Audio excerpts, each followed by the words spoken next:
kufa akukose kwa sababu ulimkubali Yesu Kristo. Bwana Yesu asifiwe. Lakini wote watakaomkataa atazunguka na kuona mizoga yao. Huenda ataona mizoga ya watu ambao walikuwa waifaka, wakasikia habari za Yesu Kristo wakazipuuzia. Atawaangalia kwa tabasamu aseme ndio, hata kama napotea sipotei peke yangu. Na huyu pia nilimzuia asimkubali Yesu Kristo. Usiruhusu shetani akuzuie kupata ukombozi. Usiruhusu shetani akufanye uwe mzoga utakao kuwa umetapakaa. Kipindi cha miaka 1000 una nafasi ya kumkubali Yesu. Na yule mwimbaji anasema damu imebubujika ni ya Emanueli, na wote wenye taka wakioga wanakuwa safi. Wanakuwa safi. Una nafasi ya kuhakikisha utakuwa juu kipindi cha miaka 1000. Baada ya miaka 1000 nini itatokea? Nini itatokea? Biblia imesema atafunguliwa kwa muda mchache.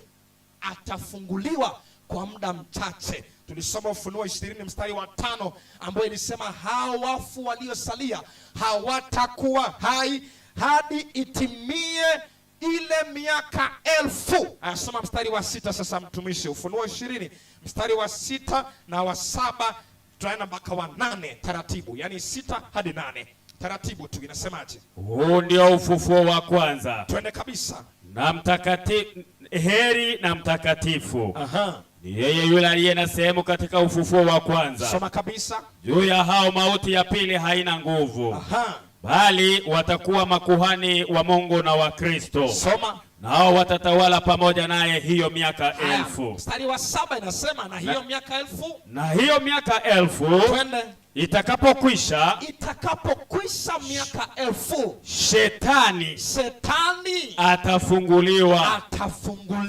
Atoke kifungoni mwake. Sasa naye atatoka kuwadanganya mataifa. Atatoka kufanya kitu anachokipenda. Kuwadanganya mataifa walio katika pembe 4 za nchi. Toka kuwadanganya mataifa katika pembe 4 za nchi. Gogu na Magogu. Hiyo inamaanisha waovu. Twende. Kuwakusanya kwa vita. Twende kabisa. Ambao hesabu yao ni kama mchanga wa bahari. Tulia hapo. Baada ya kipindi cha miaka 1000, sikiliza, wale waovu wanafufuliwa katika ufufuo wa pili. Baada ya kipindi cha miaka 1000, Yesu atarudi pamoja na watakatifu, pamoja na mji wa Yerusalemu na malaika. Kisha wale waovu watafufuliwa. Na wakifufuliwa, shetani anatoa kifungoni sasa. Anapata watu wa kuwadanganya, anapata watu wa kuwahadaa, anapata watu wa kuwajaribu tena kufanya machukizo mbele ya Mwenyezi Mungu. Sikia jinsi yanavyowadanganya. Kabla hujasoma jinsi yanavyowadanganya, Biblia imesema kwamba hesabu yao itakuwa kama mchanga wa baharini. Sikilizeni wapenzi, watakaopotea ni wengi. Sio kwa kuwa Mungu amekusudia iwe hivyo, sio kwa kuwa Mungu amepanga iwe hivyo, lakini wengi wanapenda kufuata umati. Tunapenda kufuata watu wengi, na maana Biblia inasema kwamba ingia kupitia mlango ulio mwembamba, maana njia ni pana iendayo upotevuni na wengi wanaenda humo. Hiyo ni Mathayo 7:13 na 14. Ingia kupitia mlango ulio mwembamba, usifuate umati kufanya dhambi. Baada ya miaka 1000 wanafufuliwa wale ambao ni waovu. Kisha wanafanya nini? Ufunuo 20 mstari wa 9. Wanafanya nini hawa? Twende. Inasema, twende kabisa. Wakapanda juu ya upana wa nchi. Wakazingira kambi ya watakatifu. Tena wakaizingira kambi ya watakatifu. Nimekwambia baada ya miaka 1000 Yesu anashuka na watakatifu, anashuka na mji Yerusalemu pamoja na malaika. Sasa hawa waovu wanapanda kuuvamia, wanahisi ya kwamba wako wengi, wanaweza kuteka watakatifu na mji Yerusalemu. Soma sasa. Na mji huo uliopendwa. Twende kabisa. Moto ukashuka kutoka mbinguni. Kisha moto utashuka kutoka mbinguni ukawala na utawamaliza. Na itakuwa ni mwisho wa waovu, itakuwa ni mwisho wa shetani, itakuwa ni mwisho wa dhambi. Kila kitu kitafanywa kipya. Mwenyezi Mungu atamalizana nao katika moto wa milele, wawe kama majivu, kama tulivyosoma jana, waishe kabisa, wateketee kutoka shetani hadi mdhambi mdogo zaidi. Kila mmoja ataangamizwa. Nje ya mji kutakuwa na watu ambao wamemkataa Yesu Kristo. Nje ya mji kutakuwa na watu ambao walikataa mwaliko wa ukombozi. Nje ya mji kutakuwa na wahubiri ambao walipoteza Wakristo kwa makanisa kwa kutuambia ukweli. Wote wataangamizwa nje ya mji. Kisha kila kitu kitakuwa kipya. Kila kitu kitakuwa kipya. Wale waovu ambao walikataa kumkubali Yesu Kristo, wale waovu ambao walikataa mwaliko wa ukombozi, watafikia hatima ya maisha yao. Najua mtu anasema katika story yoyote, mimi sijasikia mahali waovu wamehukumiwa. Lakini sikiliza, ukisoma Ufunuo, andika, utasoma nyumbani kwa sababu ya muda wetu. Ufunuo 20:11 hadi 15 anasema kuna kiti cha enzi kikubwa cheupe kitaonekana. Ufunuo 20:11 hadi 15, atakaa juu ya kiti cha enzi, vitabu vitafunuliwa na waovu watahukumiwa sawa sawa na yaliyoandikwa humo, kisha baadaye watapokea adhabu yao. Na kuuliza swali hili, shetani akienda likizo kipindi cha miaka 1000, utakuwa wapi? Je, utakuwa ndani na watakatifu mbinguni kwa kipindi hicho, ama utakuwa mzoga, ama utakuwa maiti yametapakaa katika uso wa ulimwengu huu baada ya kila kitu kuisha? Ufunuo 21, hili nitajenga zaidi siku ya kesho. Ufunuo 21, soma mstari wa kwanza hadi mstari wa 5, sehemu ya kwanza. Nina pole pole tu usikie jinsi kila kitu kitakachokuwa. Sasa tunaelekea hatima yetu. Sasa twende. Kisha nikaona mbingu mpya na nchi mpya. Baada ya shetani kumalizwa, baada ya dhambi kufika hatima yake, anasema nikaona mbingu mpya na nchi mpya. Twende. Kwa maana mbingu za kwanza na nchi ya kwanza zimekwisha kupita. Mbingu ya kwanza na nchi za kwanza zimekwisha kupita, wala hapana bahari tena. Soma kabisa, mtu wa Mungu. Nami nikauona mji ule mtakatifu, twende, Yerusalemu mpya, twende kabisa, ukishuka kutoka mbinguni kwa Mungu. Makao makuu ya wateule hayo, twende, umewekwa tayari, wanalipwa kwa sababu ya jitihada na neema ya Yesu Kristo aliyekubali. Twende. Kama bibi harusi aliyekwisha kupambwa kwa mumewe. Soma kabisa. Nikasikia sauti kubwa kutoka kwa... Sasa sauti kubwa ikasikika kutoka kwenye nini? Twende. Katika kile kiti cha enzi kisema. Katika kiti cha enzi kisemaje? Tazama. Oh, tazama. Maskani ya Mungu. Maskani ya Mungu ni pamoja na wanadamu. Ni pamoja na wanadamu. Naye Mungu atafanya maskani yake pamoja nao. Atafanya maskani yake pamoja na watakatifu wake. Nao na watakatifu wake watakuwa watu wake. Watakuwa watu wake. Naye tena yeye Mungu mwenyewe atakuwa nini? Atakuwa pamoja nao. Atakuwa pamoja nao. Sikiliza, ule uhusiano ambao tuliupoteza Edeni, Mungu atauregesha tena. Atakaa kati yetu tena, tutakuwa watu wake tena. Twende, mtu wa Mungu, soma. Biblia inaendelea kwa kusema, inasemaje? Naye Mungu atafuta kila chozi katika macho yao. Atafuta kila chozi katika macho yao. Tazungumzia hilo kwa undani kesho. Twende. Wala mauti haitakuwepo tena, wala maombolezo, wala kilio, wala maumivu, hayatakuwepo tena. Kwa kuwa mambo ya kwanza yamekwisha kupita. Na yeye aketie juu ya kile kiti cha enzi akasema, anasema nini? Tazama na yafanya yote kuwa mapya. Mungu akubariki. Achia hapo. Mambo yote kuwa mapya, kila kitu kitageuka. Kesho nitaeleza namna ulimwengu utakuwa baada ya dhambi kutoka. Kila kitu kitageuka. Lakini leo tambua ya kwamba shetani ataenda likizo.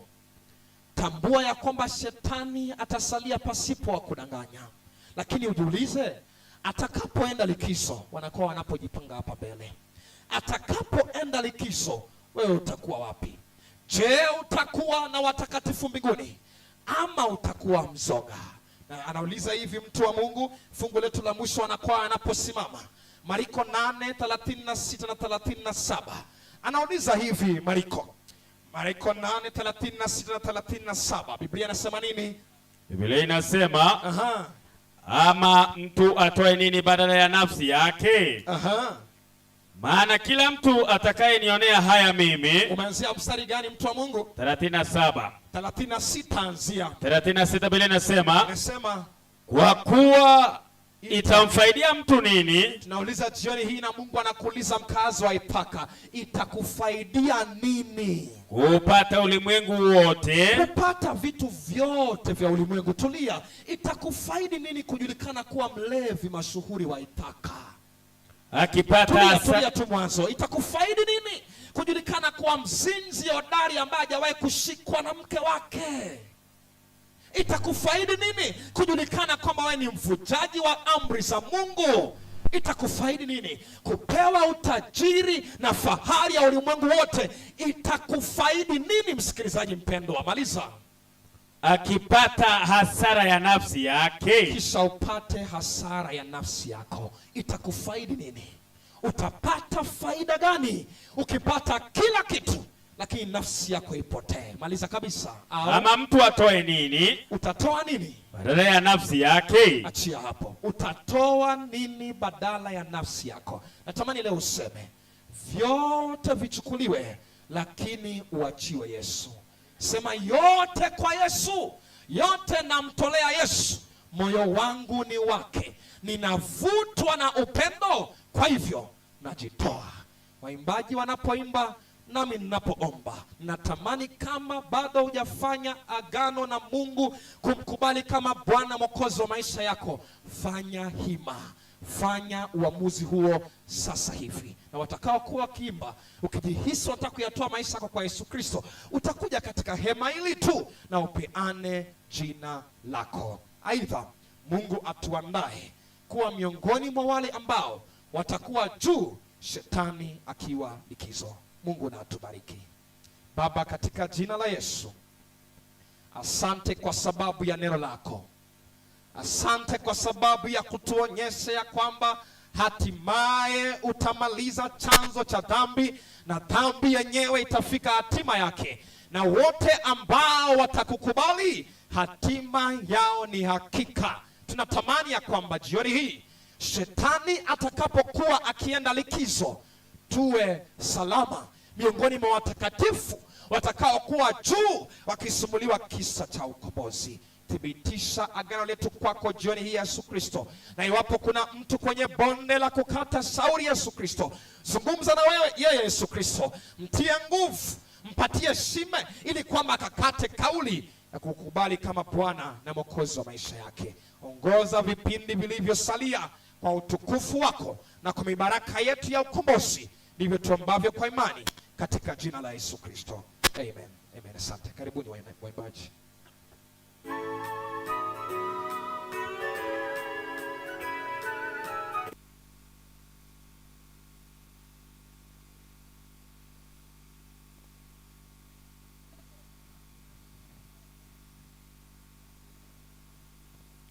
Haleluya. Haleluya, haleluya watu wa Mungu. Wakati pamoja nami wanapata kubarikiwa. Nashukuru sana na naamini kwamba upendo wa Bwana uko pamoja nasi. Asante mtu wa Mungu kwa kutuambia kwamba watakao jitahidi kusimama katika safari hii, ushindi ni hakika, na watasherehekea na Mungu, watasherehekea na Kristo. Sasa tunakwenda katika kipindi kingine. Mnakumbuka somo la jana? Somo la jana kwa mnenaji mtu wa Mungu, mchungaji Daktari Fadhili Samueli Lubua, hekalu linalotembea. Wewe uliyekuwa na maswali ama ukasikiliza ukashangaa nini hiki, tena katika siku ya leo tunakukaribisha kwa njia za kipekee upate kupokea habari njema, hekalu linalotembea, katika sehemu ya pili. Ndio kumalizia habari njema hiyo. Kabla tumpishe mnenaji, ningependa tupate ombi ili tupate kumpa mtu wa Mungu nafasi kwa ajili ya neno la Bwana. Baba na Mungu wa mbinguni, Kristo uliyetupenda upeo, jina lako na lipewe sifa. Wakati mwingine mtume wako anasimama, ni kwa agizo la neno lako Yesu Kristo akanene kwa utukufu wa hekima ya mbingu, na si kwa mawazo, akili na makusudi ya moyo wake. Nasi wasikilizaji, Yesu, tunaopata habari hizi katika viwanja hivi, na habari tunaposikiliza katika biashara zetu, katika nyumba zetu, katika safari zetu, unene nasi kwa sauti yako ya kipekee, jinsi Roho Mtakatifu anavyoingia katika nafsi ya watu wako na kuwawezesha, kuwasaidia wapate kufikia toba ya kweli. Na iwe hivyo katika jina la Yesu. Lakini wapo wahitaji, wengine wagonjwa, tumaini limetoweka, wamekata tamaa ya maisha, wamechoka kwa sababu ya hali ngumu na uchumi mgumu wa maisha, wamechoka kwa sababu biashara haziendi, wamechoka katika ndoa zao, wamechoka katika safari ya maisha haya, wamechoka katika shughuli za maisha. Na Yesu tumeomba kwa imani. Barikiwa. Karibu mtumishi.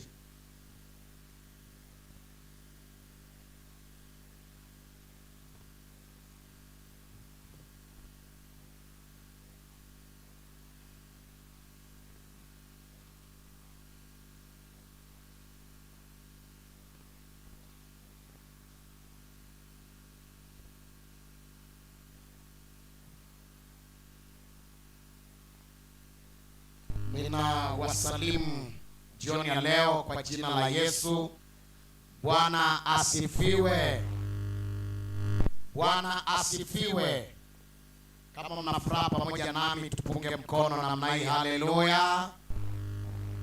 Ninajua watu wa Mungu mnabarikiwa sana na vipindi ambavyo vimekuwa vikiendelea, na hata hivyo leo tena ninawaalika kipekee ya kwamba mlio madukani, mlio kwenye bodaboda, kwenye magari, makanga, wale ambao mnakaa pembezoni kufuatia masomo haya,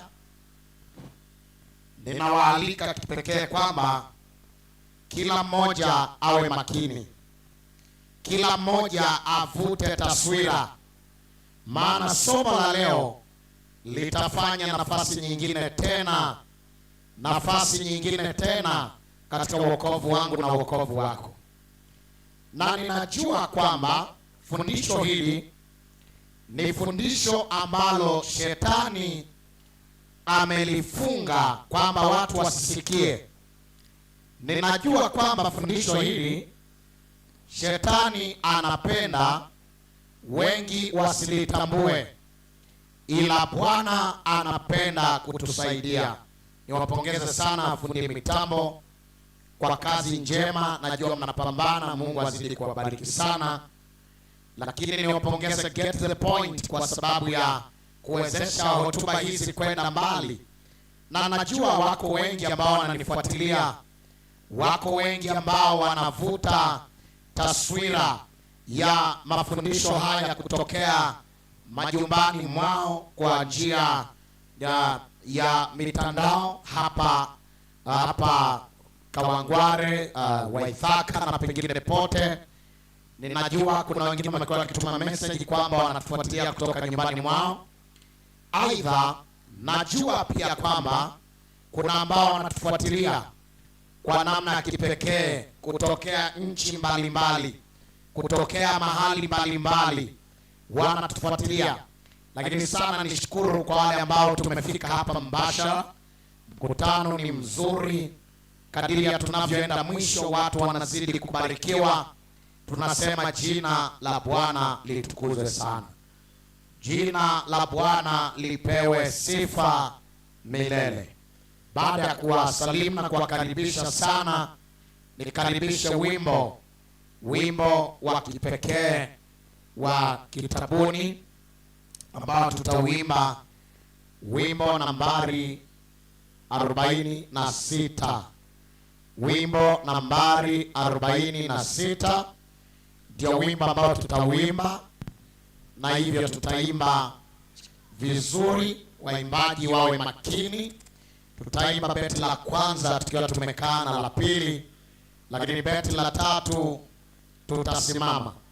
Leo ni siku nyingine tena ambayo Bwana anataka atujibu haja za mioyo yetu. Wimbo huu una maudhui mazuri, unasema miguuni pake Yesu, hapo ni mahali bora pa kuweka dhambi zetu tuwepo kila saa. Miguuni pake Yesu maneno yake ni tamu. Miguuni pake Yesu hapo tutafanya sala. Kwake tunapewa uwezo, faraja na neema. Unibariki Mwokozi. Na ndiwe ombi lako ambaye unasikiliza mtandaoni, wewe ambaye unasikiliza hapa, ambaye unanisikia kwa sauti hii, mwambie Bwana, unibariki Mwokozi. Niko miguuni pako, unitazame kwa upendo, nione uso wako. Miguuni pake Yesu, miguuni pake Yesu ndilo somo, ndio wimbo ambao tunaenda kuimbiwa. Waimbaji karibuni, na nikimwalika kila mmoja aliye mbali na karibu, sogea, maana somo hili ni somo, Waswahili kabisa wa ndani wanasema ni somo mtambuko, ni somo muhimu kwa ajili yangu na kwa ajili yako. Vuta taswira, karibu, na ukiwa mbali endelea kutufuatilia hata ulieko mtandaoni, tufuatilie basi. Baada ya maombi tu tutaanza somo hili na Bwana atatubariki sana. Miguuni pake Yesu, twende. Miguuni pake Yesu, maneno yake tamu, pahali palipo heri, niwepo kila siku. Miguuni pake Yesu, nakumbuka upendo na hisani vyake kwangu, vimenivuta moyo. Asante, tuendelee. Miguuni pake Yesu, hapa bahari bora, Pa kuweka dhambi zangu, pahali pa pumziko. Miguuni pake Yesu, hapa nafanya sala. Kwake napewa uwezo, faraja na neema. Tusimame wote sasa. Unibariki Mwokozi, ni miguuni pako, nitazame kwa pendo, nione uso wako.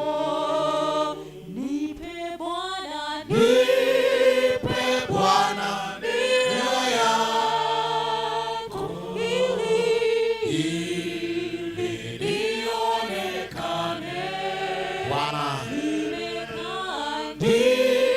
nimekaa na Mwokozi aliye haki yangu. Ikiwa tumetulia, ninajua kwamba kuna watu wamekuja mikutano hii wana mizigo mizito sana. Ninajua kwamba kuna watu ambao wako kwenye maduka yao, wako katika nyumba zao, wengine wamefuatilia mtandaoni, lakini wamebeba mizigo mizito sana. Wamebeba majaribu makali sana. Huenda unanisikia kwa mbali, huenda uko hapa karibu, lakini kuna mzigo ambao umeubeba. Mwokozi wetu yuko tayari kutubariki, yuko tayari kutuponya na kutusikia, na atatenda kwa utukufu wake mwenyewe. Natamani tuimbe tena beti hili tunapojiachilia mbele za Bwana. Unibariki Mwokozi, ni miguuni pako, unitazame kwa upendo, nione uso wako. Unibariki Mwokozi, ni miguuni pako,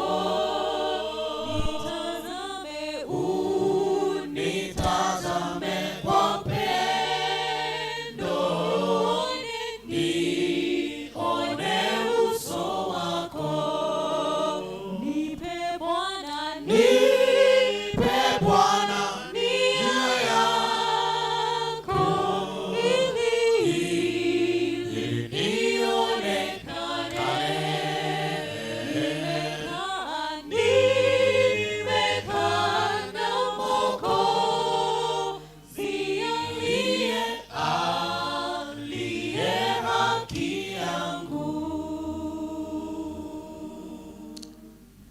dakika moja mweleze Bwana jambo ambalo unatamani ya kutendea katika mikutano hii. Huenda umebeba gharama kubwa ya matatizo moyoni mwako. Ikiwa ni ugonjwa, taja. Ninajua Yesu anataka atende jambo. Lolote ambalo umelibeba katika moyo wako, mwambie Yesu, sasa ninaleta kwako. Dakika hii endelea kuomba, litaje kule mtandaoni ulipo, uliye mbali na maeneo haya, lakini unasikia sauti hii. Wewe ambaye upo hapa karibu, tell it to Jesus. Tell it to Jesus. What a friend we have in Jesus. Yesu kwetu ni rafiki, waambiwa haja pia. Na huu ndio ujasiri tulio nao kwake Bwana, ya kwamba tukiomba kitu sawasawa na mapenzi yake atatusikia. Na kama tukijua kwamba atusikia tuomba chochote, basi tunazo zile haja tulizomwomba. Natamani Bwana akujibu na wewe ufurahi. Mweleze kwa imani, taja tatizo lako kwa imani. Baba na Mwokozi wetu, asante. Baba, unastahili kuabudiwa. Heshima na adhama ni vyako Mfalme. Unatutia moyo katika mikutano hii ya kwamba hakuna jambo tutakaloomba na usilijibu.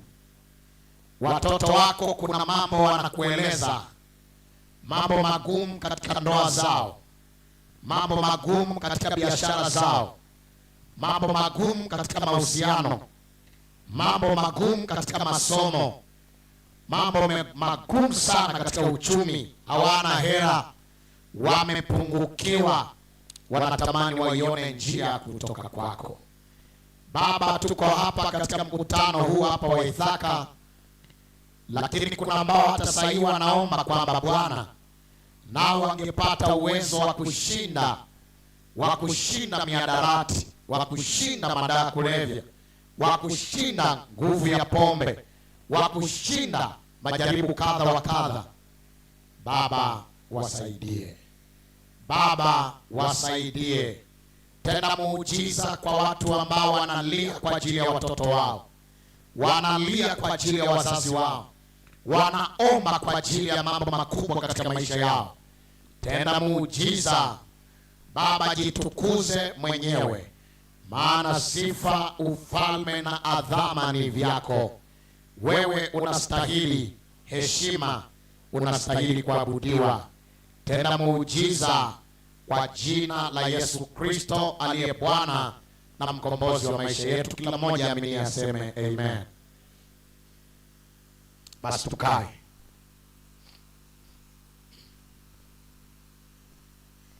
Jana tumetazama somo ambalo na kichwa kinachosema hekalu linalotembea. Hekalu linalotembea. Hekalu ambalo linatembea. Na tukajua kwamba mwanadamu ameumbwa kwa namna ya ajabu. Maana mwanadamu alipoumbwa kwa mara ya kwanza, Mungu alisema na tufanye mtu kwa mfano wetu, na tufanye mtu kwa sura yetu, ili akatawale. Lakini baada ya mwanadamu kuumbwa, dhambi ikaingia. Lakini baada ya dhambi pia ililetwa mpango wa ukombozi, ambao tumejifunza habari za mpango wa ukombozi. Na nataka niwaambie watu wa Ithaka, Yesu alitukomboa. Yesu alitununua. Ni kweli ya kwamba dhambi iliharibu uwezo wetu wa maisha, uwezo wa kimaamuzi, sababu za kuishi zilipotea, kila kitu kiliharibika. Dhambi iliondoa ubora wa maisha yetu, lakini atukuzwe Yesu Kristo aliyetununua kwa thamani kuu. Lakini baada ya kutununua, anatangaza wazi hadharani, anasema ametununua, lakini sio kwa bei ya kawaida, wala sio kwa fedha za kawaida. Ametununua kwa bei ya thamani. Ametununua kwa bei ya thamani. Na nataka nimwambie mtu fulani hapa, haijalishi dhambi imemtafuna kiasi gani, haijalishi dhambi imechukua maisha yake kiasi gani, haijalishi unateseka kwa kiasi gani, nina habari njema, wewe bado ni wa thamani mbele za Bwana. Damu ile iliyomwagika msalabani mara moja kwa ajili ya watu wote ni damu ile ile, ni damu ile ile ambayo inatosha kunikomboa mimi na kukukomboa wewe. Na hivyo baada ya damu kutununua, Paulo anatangaza, anasema baada ya kuwa tumenunuliwa, miili yetu sio kitu cha kawaida. Na ndio maana leo tunajifunza hekalu linalotembea, sehemu ya pili.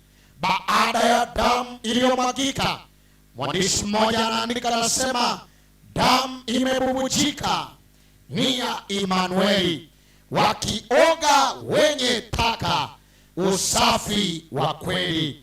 Watu wa Ithaka, ndugu zangu ambao mnasikiliza bodaboda, ambao mnasikiliza kwenye magari, ambao mnasikiliza kwenye maduka, ambao mnasikiliza mahali popote, ambao mnanifuatilia kwa upendo na kwa utulivu, damu imebubujika, damu imemwagika ni ya Imanueli, wakioga wenye taka usafi ni wa kweli.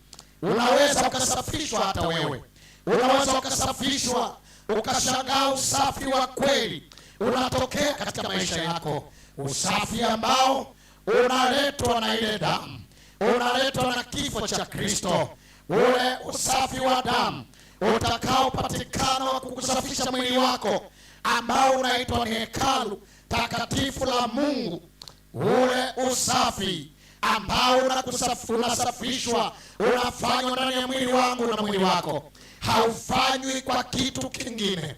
Ile damu iliyomwagika msalabani inatosha kukuosha, inatosha kukuwekeza katika maisha mapya, kutoka kwenye pombe, kutoka katika uraibu, kutoka katika ukahaba, kutoka katika ukora, kutoka katika maisha ya zamani, damu imebubujika, ni ya Emanueli, wakioga ambao wanatakataka katika miili yao. Damu inasafisha maisha yao. Nina habari njema, hiyo damu inaweza kukusafisha. Hiyo damu inanisafisha hata mimi. Hiyo damu inatusafisha. Oh, what a powerful statement. Damu imemwagika, alilipa bei, ninawiwa naye, dhambi ilitiwa, ila Yesu aliiondoa. Bwana anasema wewe huna nguvu ya kusafisha huo mwili wako, ya kusafisha maisha yako, ila kesha ukaombe na uje mwanangu. Yesu yuko tayari, anataka nisafishe mimi na wewe. Anataka atutoe katika shimo la dhambi. Anataka atutoe katika maisha ambayo yalikuwa katika takataka. Tulitupa katika jaa, katika jalala, katika shimo la dhambi, ila Yesu alituinua. Mwimbaji mmoja akaimba akasema, love lifted me, love lifted me when nothing else could help, but love lifted me. Upendo ulituinua, upendo unatuinua hata pale ambapo hakuna ambacho kingeweza kutuinua, lakini upendo wa Yesu unatuinua. Jamani, Bwana asifiwe sana. Mwili wangu, mwili wako, mawazo yangu, mawazo yako yamejaa takataka. Moyo wangu na moyo wako unawaza uovu. Kwa kawaida ya mwanadamu hawezi akawaza vyema kwake yeye peke yake. Mwanadamu anahitaji msaada, na huo msaada anaupata kwa Mungu. Na ndio maana niko hapa nikiwaambia ya kwamba hekalu linalotembea ni mimi na wewe. Sisi ni mahekalu tunaotembea. Tunatembea kutoka Waithaka kwenda Nairobi town. Tunatembea kutoka hapa na kwenda pengine. Mwanadamu anayetembea hapa na pale, mwanadamu anayetembea usiku na mchana, mwanadamu anayetembea count kwenda count, mwanadamu anayetembea kutoka hapa na kwenda sehemu nyingine, anafananishwa na hekalu ambalo linatembea. Na ndio maana nataka nikwambie, msaada wa maisha yangu, msaada wa maisha yako haupatikani kwetu peke yetu. Na ndio maana Paulo tumeangalia anasema katika Wafilipi 4 mstari wa 13, anasema na yaweza mambo yote kwake yeye anayenitia nguvu. Hatuwezi kushinda. Nimekutana na marafiki zangu wazuri hapa Waithaka, wengine wakiwa kwa bodaboda, wengine wakiwa ni makanga kwenye magari, wengine wakiwa wamekaa pembezoni, wakiwa wanauliza Pastor Fadhili rafiki yetu, je, tunawezaje kutoka kwenye pombe? Je, tunawezaje kuachana na mihadarati? Je, tunawezaje kujiokoa katika dunia hii? Mimi nataka niwaambie, hatuna dawa nyingine ambayo inaweza kutuokoa kama sio kufungua mioyo yetu, ili Yesu Kristo aliyetufia msalabani, aliyetukomboa, kama ambavyo tumeona kwamba kumbe sisi sio viumbe vya kawaida tena, bali Kristo ametukomboa, akatununua kwa bei ya thamani kuu. Nimekombolewa na Yesu, na sasa ninafurahi kwa bei ya mauti yake. Mimi ni mtoto wake.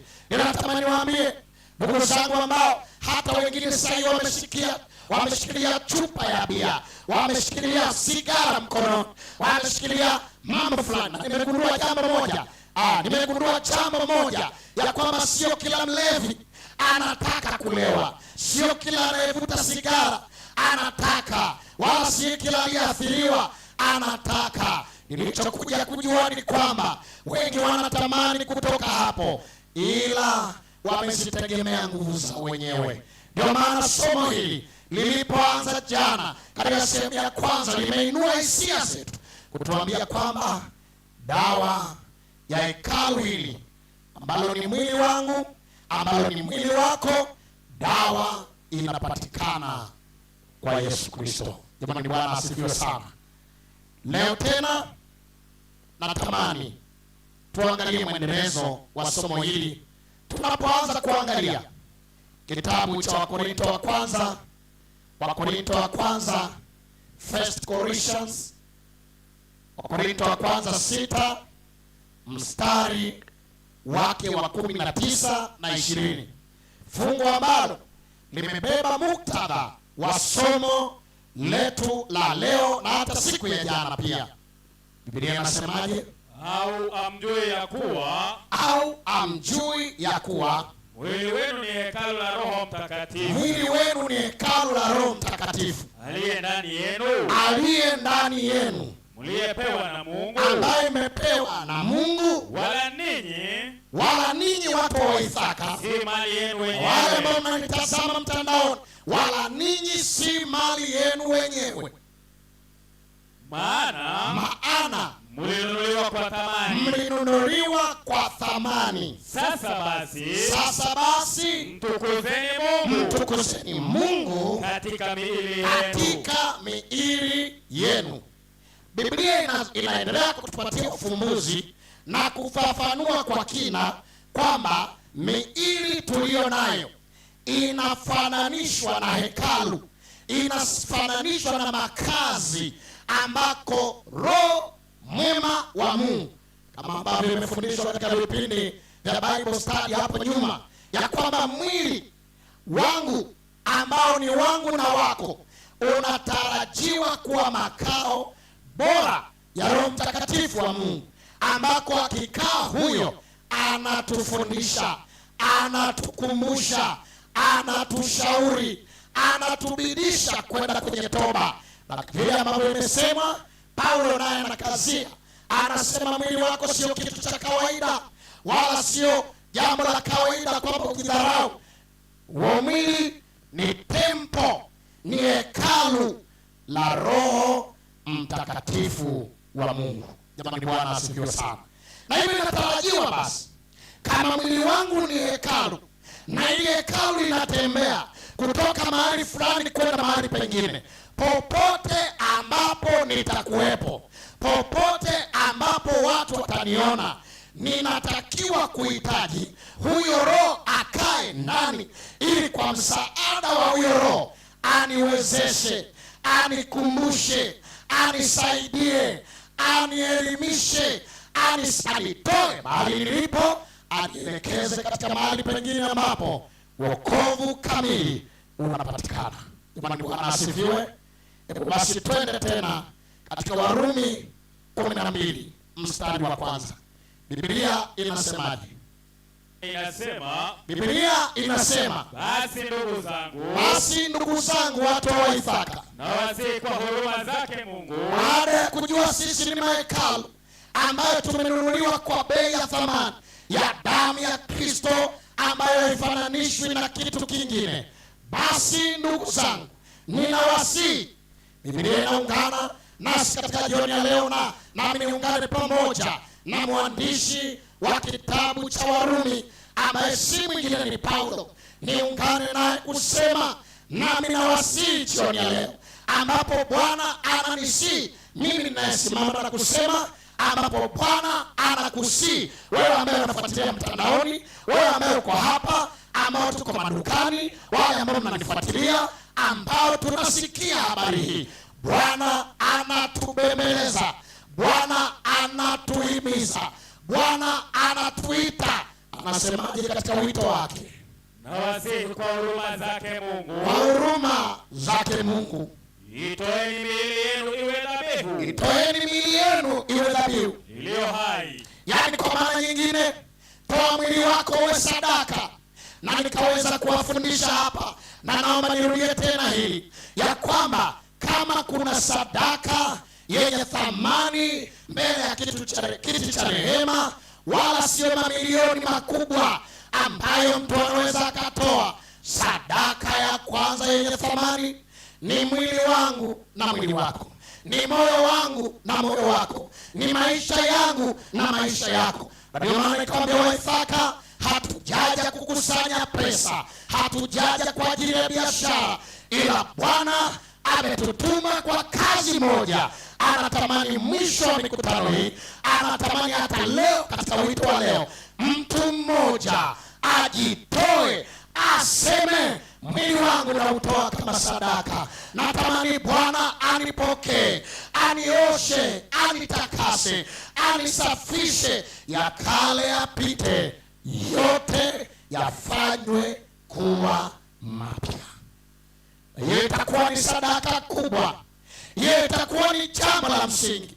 Hiyo itakuwa ni sadaka kubwa.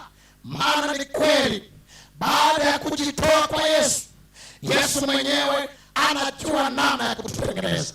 Yesu mwenyewe anajua namna ya kutubadilisha. Yesu mwenyewe anajua itakavyokuwa kwa msaada wa Roho wake. Hakuna mchungaji, hakuna kiongozi wa dini anayeweza kukukataza usikutane na upendo wa Yesu Kristo. Yeye alikuja kutafuta kilichopotea. Mwimbaji mmoja akaimba, nilipotoka kabisa sasa narudi. Yesu anachotafuta ni yule ambaye alikaa kwenye dimbwi la dhambi fulani ya muda mrefu, yule ambaye alikaa kwenye janga la dhambi ya muda mrefu, aseme, nilipotoka kabisa sasa, Yesu wangu, ninarudi. Ninarudi kwa gharama yoyote, ninarudi. Hata kama pombe ingekuwa imetafuna figo, maini yote ingetafuna kila mahali, lakini ninarudi. Kwa wiki mbili hizi tumeona waliokuwa wameathiriwa wakirudi kwa Bwana. Hata sasa wewe ambaye bado unafutwa na upendo huo, Yesu anasema bado atakupokea. Tuliona kwa mapana, na leo tuko hapa katika hekalu linalotembea ili tujibu pia hoja ya msingi ambayo inafanya au ambayo inasababisha mahekalu yetu yachafuke kwa muda mrefu. Na tuliangalia mambo mengi katika sehemu ya kwanza. Leo natamani twende katika sehemu ya pili kwa namna ya ajabu pia, ambayo Bwana hajaacha kufunua siri zake kwenye maandiko.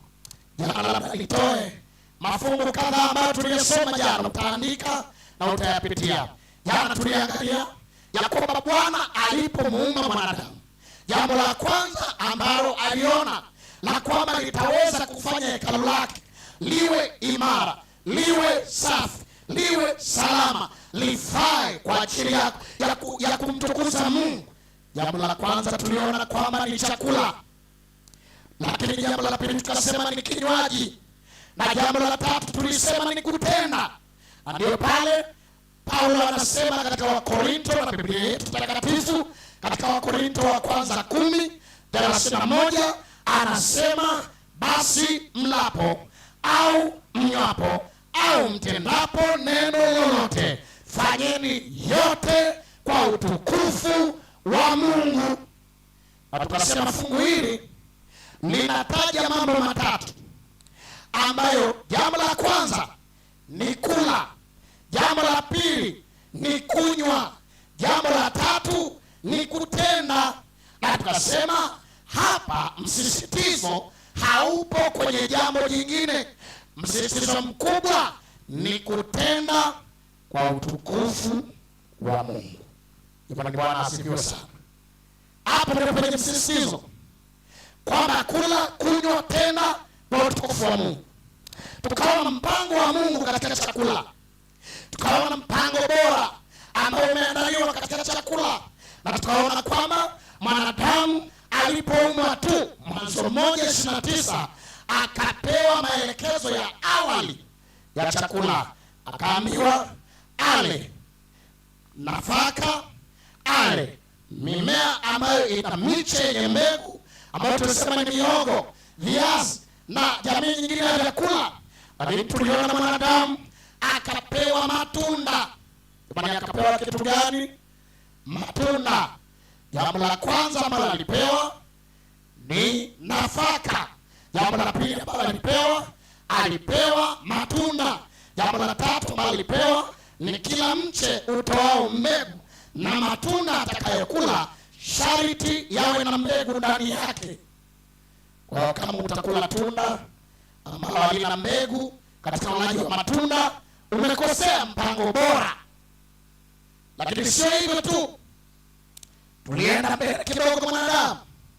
Baada ya kuwa dhambi imeingia katika dunia, tukaona chakula kinaongezwa kutoka kwenye miche itoayo mbegu, kutoka katika nafaka kwa aina zake, na kutoka kwenye matunda. Mwanadamu akapewa jambo jingine la pili ambalo liliongezeka baada ya dhambi, ambalo tuliona alipewa mimea jamii ya kunde, choroko, mbaazi na vyote katika jamii ya kunde. Lakini akapewa mboga. Tukaona Mwanzo sura ya 6, mwanadamu akatenda dhambi akamkosea Mungu. Hapa tunaangalia mwanadamu katika kula akamkosea Mungu. Alipokosea Mungu akagairi, anasema najuta, kwa nini nimemuumba mwanadamu? Sura ya 7 tuliangalia sura ya 7 ambayo inaandika mafungu haya. Fungu la kwanza na la pili, Mwenyezi Mungu akatoa maelekezo mengine, akasema kwa mara ya kwanza wanyama wachafu na wasafi waingie. Lakini baada ya kutoka safinani, katika ile Mwanzo sura ya 9, tuliona mwanadamu anapewa ruhusa ya kula kitambaacho, anaanza kupewa ruhusa ya kula nyama, lakini pia anapewa ruhusa ya kula majani. Anaambiwa ale na mboga za majani. Mwanzo sura ya 9 mstari wake watatu, alafu tutarudi baadaye 4. Naomba hapo usome. Biblia inasema kila kiendacho kilicho hai kitakuwa chakula chenu, kama nilivyowapa mboga za majani, kadhalika nawapeni hivi vyote. Hapa tunaona kwamba Mungu anatoa tayari ruksa ya ulaji wa nyama, lakini pia anataja moja kwa moja ulaji wa mboga za majani. Na hebu basi tusonge mbele, tuangalie basi mpango wa Mungu. Baada ya kuwa ametoa ulaji wa nyama, wanadamu wakaanza kupewa maelekezo kwa mara ya kwanza, ni kitu gani kwenye nyama akitakiwi. Naomba unisomee katika kitu ambacho tumeona ulaji wa nyama umeshamiri, lakini tumeona kabla ya nyama mwanadamu alipewa lishe ambayo ni bora. Alipewa matunda, alipewa nafaka, alipewa mimea ambayo inatoa miche ndani yake ambayo ina mbegu kama mihogo, viazi na vitu vingine. Alipewa mboga za majani, alipewa jamii ya kunde, akapewa hivi vyote kama ambavyo vimetiririshwa katika maandiko tuliyosoma. Lakini baadaye mwanadamu katika hekalu ambalo ni mwili anaruhusiwa ale nyama. Katazo linaanza hapo katika Mwanzo sura ya 9 mstari wa 4. Msomaji kanyaga twende. Bali nyama pamoja na uhai, wakaambiwa nyama pamoja na uhai, yaani damu yake msile. Wanakatazwa wanadamu, wanaambiwa kama moyo utashawishika kula nyama, hekalu lisinajisiwe kwa kula nyama pamoja na uhai wake, yaani nyama pamoja na damu. Anaambiwa mwanadamu asile. Sasa nikasema lazima nitoe sababu za kisayansia, maana wengi waliposikia kwamba Mungu amekataza Israeli wasile, wakasema hayo ni mambo ya Israeli, sisi hayatuhusu. Lakini pia wakafikiri ni ukali, ama Mungu ametumia lugha ya kukaripia, ya kukemea pasipo upendo. Nikasema sayansi inatusaidia kujua kwamba upendo wa Mungu uko wapi hasa. Jamani, Bwana asifiwe. Maana sayansi sambamba na Biblia itatuwezesha, itatusaidia kwenda sambamba. Maana hapo katika ulaji wa nyama lazima tafakari kubwa iwepo. Baadaye tutajibu swali, je, ni kweli kwamba kila kitu kinaliwa? Je, ni kweli kwamba mwanadamu yuko huru? Yeye ambaye hata ameambiwa huo mwili sio mali yake, huo mwili ni wa Bwana. Je, mtu ambaye anamiliki kitu chake atapenda kiwe huru kwa kula chochote? Hoja hiyo lazima ijibiwe kwa maandiko, na kwa ufafanuzi wa maandiko pekee tunaweza kuishi. Bwana asifiwe.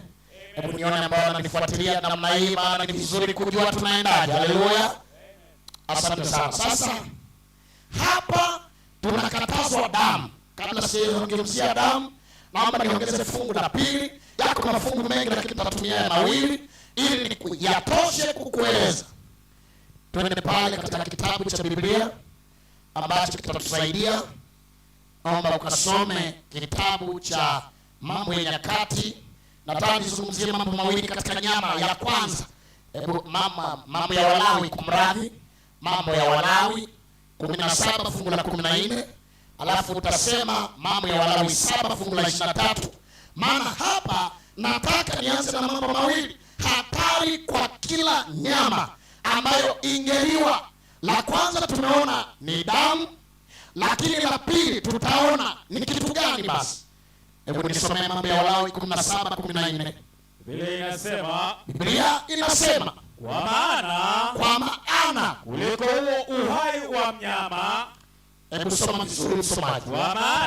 Kwa maana kuliko huo uhai wa mnyama, hiyo damu yake ni moja na uhai wake. Kwa hiyo aliwaambia wana wa Israeli, msile damu ya mnyama aina yoyote, kwa kuwa uhai wa mnyama wote ni katika hiyo damu yake, uko katika hiyo damu. Atakaye ila awaye yote atakatiliwa mbali. Unajua ni zaidi ya kukatiliwa mbali. Naomba niseme machache katika mafungu haya mawili ambayo tumeyasoma, alafu tutaenda fungu la Mambo ya Walawi 7:23. Tuangalie kitu cha pili ambacho ni adui katika nyama, na kama ni nyama yoyote ifayo kula. Mambo haya mawili yanakemewa na maandiko. Hebu ngoja basi nikusaidie kuelewa mambo haya, na Roho wa Mungu anisaidie kuelewa mimi kwanza, kama ambavyo natamani uelewe pia. Damu ni mbaya kwa sababu katika damu Biblia inasema kuna uhai. Wale ambao wamesoma kidogo masuala ya kibiolojia na kisayansia, kuna elimu inayoitwa parasitology, entomology na bacteriology. Kwa wazungu wa Kenya yeye inaweza isiwe shida, lakini naomba niseme kwa lugha ya Kiswahili pia kwamba kuna elimu ihusuyo bakteria, parasite, minyoo, na pia inahusu elimu kubwa ihusuyo pia fungus. Sasa fungus, virus, parasite kwa aina zake, ambao pamoja na bakteria na minyoo wanakaa ama wanaishi kwenye seli, na tunasema cell is the power unit of life.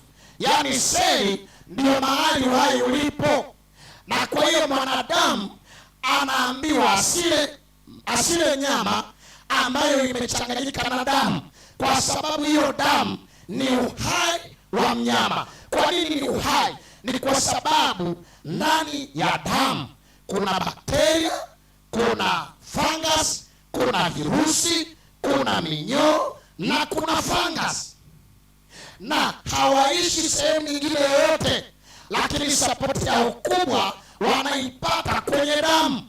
Labda nikusogelea kidogo. Wale ambao wanafanya ngono ambayo sio ya mume na mke mmoja na hawajaidhinishwa kuishi ama wanatakiwa kuidhinishwa kuishi, serikali inasema kuna kitu kinachoitwa ngono salama.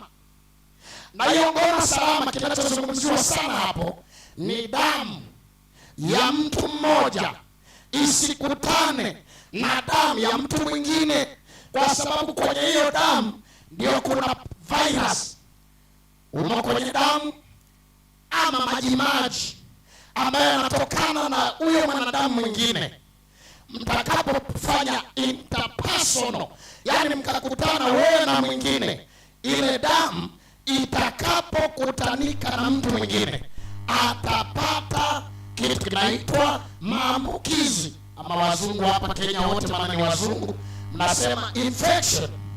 Na kwa hiyo damu inapimwa, inatazamwa.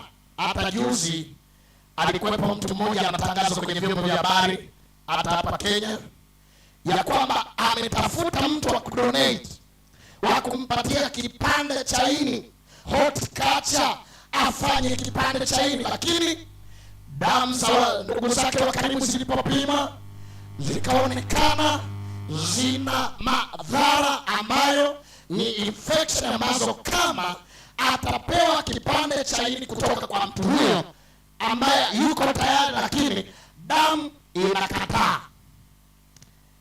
Tunajua miongoni mwa vitu vikubwa hatari katika maisha ya mwanadamu ni damu yake kuchanganyika na damu ya mtu mwingine. Sasa basi, hali kadhalika kwa nyama, unapokula, mkazi wa Ifaka na mtu yote ambaye unasikiliza kwa mtandao, ogopa haraka, kimbia haraka kula nyama ambayo haijaondolewa damu. Bwana asifiwe. Maana kwenye hiyo damu kuna maambukizi ambayo kibiolojia ama kisayansia, damu ni uhai wa mtu, na hiyo ndio power living of an individual. Yani hauwezi kujua afya ya mtu kwamba ni imara ama ina magonjwa kama sio kwenye damu. Usile damu kwa sababu imekutana na vingi na maambukizi makubwa. Kwa hiyo Bwana anakataa kwa upendo. Bwana asifiwe. Amejali. Hebu wangapi wamenielewa kwamba mpaka hapo Mungu amejali akikataa damu isiliwe? Haleluya.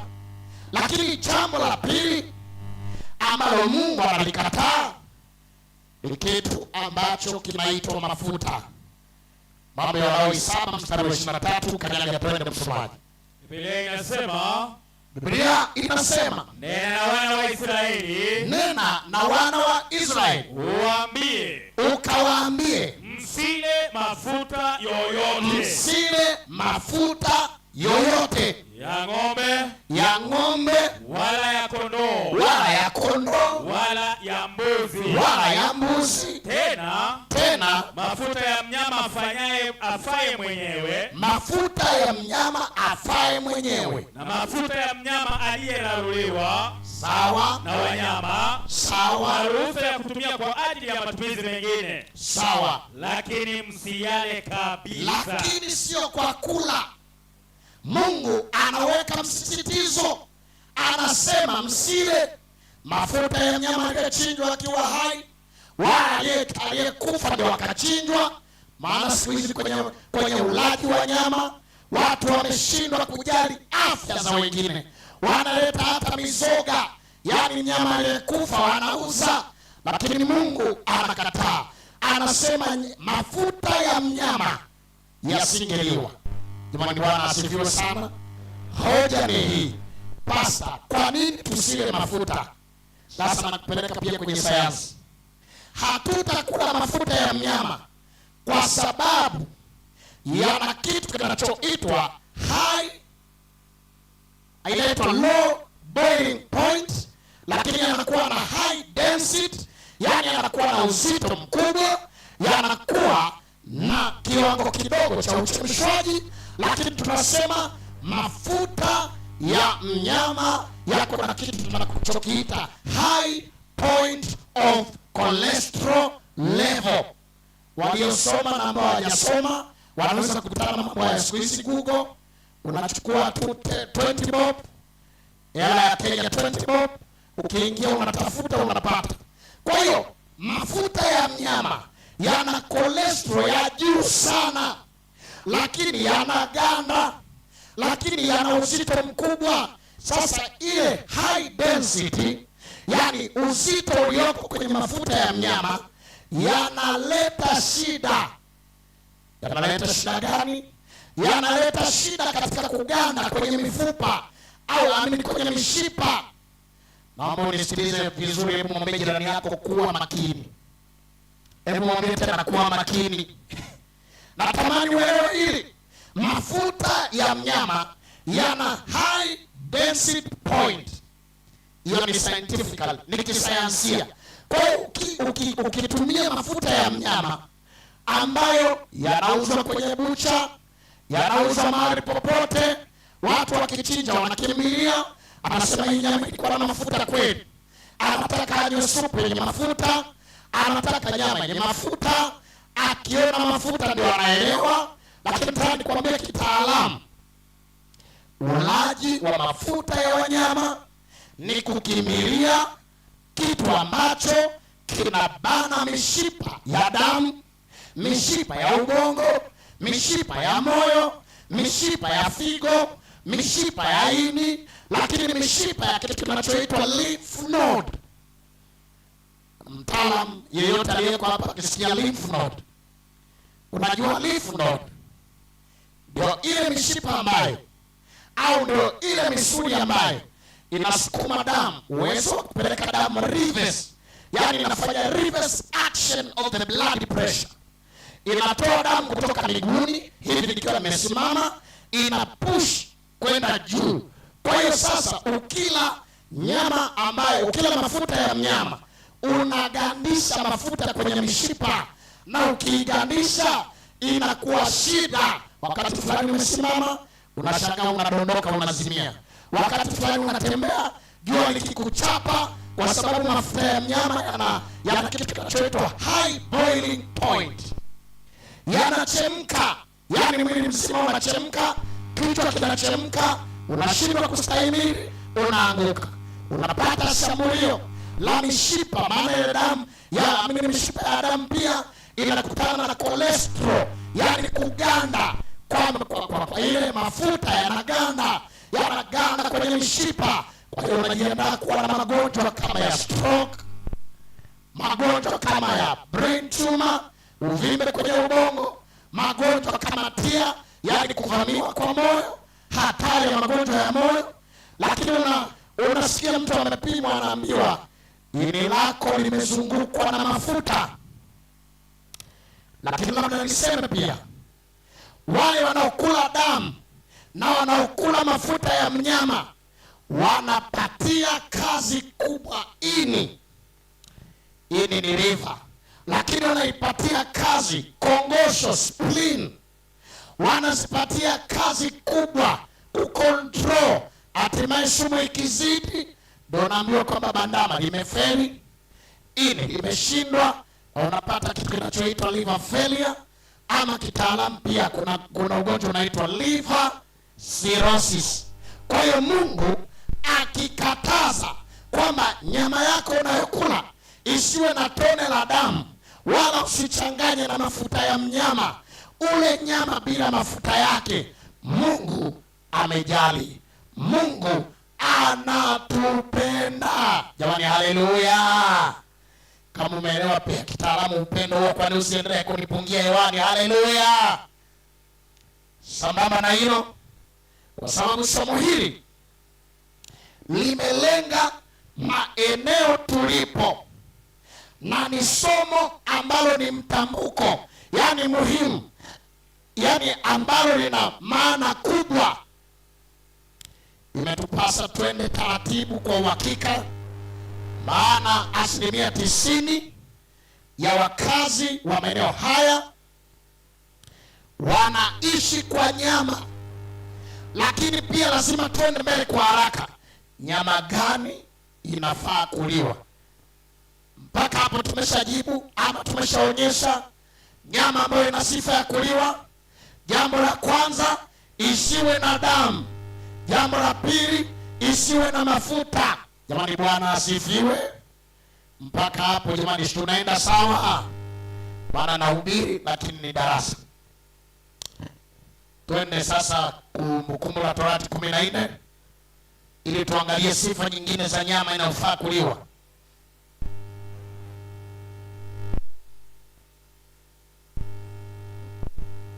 nyama ambayo inafaa kuliwa.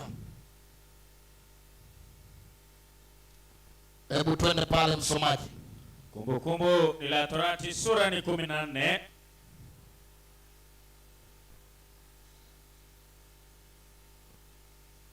Mstari wa pili. Biblia inasema, Labda endelea sasa hapo mstari wa pili.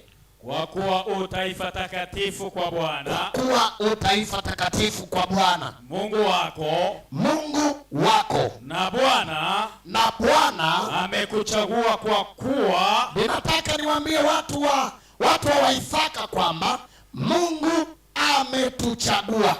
Na katika robo saa iliyosalia, natamani kila mmoja apate shule hii, aendelee kuondoka na somo hili, ajue kwamba kuishi kwake sio bahati.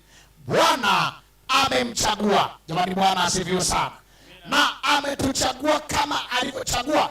Maana ya kuchaguliwa kwa Israeli ilikuwa ni utakatifu na upendeleo na ile rehema ya Mungu ambayo ilitaka wao wapewe kipaumbele. Hebu soma, twende kwa haraka. Bwana amekuchagua kwa kuwa watu wake hasa, Sawa, kuliko mataifa yote yaliyo juu ya uso wa nchi. kuliko mataifa yote yaliyo juu ya nchi. Baada ya Yesu kufa msalabani, tunaweza kusema yeyote anayemkubali Yesu Kristo kama Bwana na Mwokozi wa maisha yake amechaguliwa, amepewa kipaumbele, amepewa uwezo wa kutakaswa, anaendelea kutakaswa, anaendelea kuandaliwa, amechaguliwa. Jamani, Bwana asifiwe. Kama umechaguliwa sasa iweje? Hebu tuende mbele. Labda kabla hujaendelea niwaambie watu jambo hili. Hiyo point kama unaandika iandike.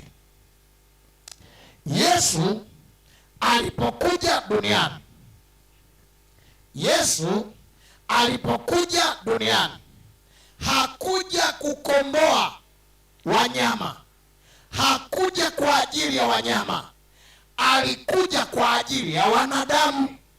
Na kama wanyama wa kipindi cha Israeli walikatazwa kula vile ambavyo Mungu anakataa, hali kadhalika katika ulimwengu ambao umechoka, umejeruhiwa, sasa hivi wanyama wanachoma sindano kama binadamu, wanawekewa dripu kama wanadamu, wanakunywa vidonge kama wanadamu. Hapo ndipo ambapo tungeamka na tungekuwa imara kujua ya kwamba umakini katika ulaji wa nyama, kama Israeli walikatazwa, sisi tungekuwa makini na macho zaidi katika maisha yetu. Jamani, Bwana asifiwe. Yaani Bwana asifiwe. Hebu nikubalie twende sasa na kwa spidi unisomee hayo, maana jana tuliyatazama tuko ufupi. Nataka tuchimbe na twende mbele. Kanyaga, twende msomaji. Usile kitu chochote kichukizacho. Endelea. Wanyama mtakao kula ni hawa.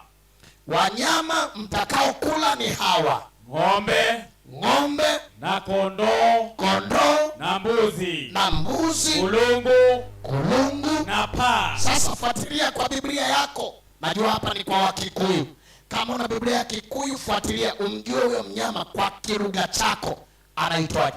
Kama ni Kiingereza, fuatilia ili ujue anaitwaje. Hebu soma sasa kwa haraka msomaji. Kulungu na paa na kongoni. Kulungu, paa, kongoni na mbuzi wa mwitu na paa mweupe na pofu na mbuzi wa mlima. Na mbuzi anaitwa mbuzi wa mlima. Na kila mnyama aliyepasuliwa kwato, ukapasuka ukato wake zikawa mbili, kwato ukapasuka katikati. Naye ni mnyama mwenye kucheua, akatafuna tena. Katika wanyama wote ndiye mnyama mtakaye mla. Lakini hawa, hebu tulia kwanza. Ndio maana natamani uende kwa yani hatua kwa hatua. Mpaka sasa tumeona mambo matatu ambayo nyama inayofaa kuliwa inapaswa hiyo nyama iwe na sifa hizo. Jambo la kwanza, nyama isiwe na mafuta. Jambo la pili, isiwe ina damu. Jambo la tatu, isiwe ikawa nyama ya mnyama aliyekufa. Bwana asifiwe sana. Ili tunaenda sawa hapo, nipeleke mbele. Sasa sifa ya 4, mnyama anayetakiwa kula au kuliwa awe na sifa 2, awe na mambo mawili katika hii sifa ya 4. Acheue, lakini pia awe na kwato ambazo zimepasuka kati. Mambo mangapi hayo? Mawili. Jambo la kwanza, kwato zipasuke. Jambo la pili, aweze kucheua, alafu akicheua arudishe alichokula tena. Ndio Biblia inavyosema. Jana tukachimba mambo kadhaa ambayo yanapatikana katika sifa hizi na tuliyaona kwa kina hatimaye, lakini natamani leo tena unielewe kwa mambo yafuatayo. Na nikifika hapo inanipasa nishuke ili niseme nawe kwa ukaribu tena. Sifa hii ya 4, hebu mwambie jirani yako tena, sikiliza. Hebu mwambie tena, sikiliza. Imejaa sayansi ya ajabu, sayansi ya ajabu. Maana Mungu hajatuacha yatima, anatuletea sayansi pamoja na Biblia tuchanganue, na ndiposa tupate mambo ya msingi katika hili ambalo tunajifunza. Kwato zipasuke kati, lakini pia inasema bayana huyo mnyama acheue na arudishe alichokula tena.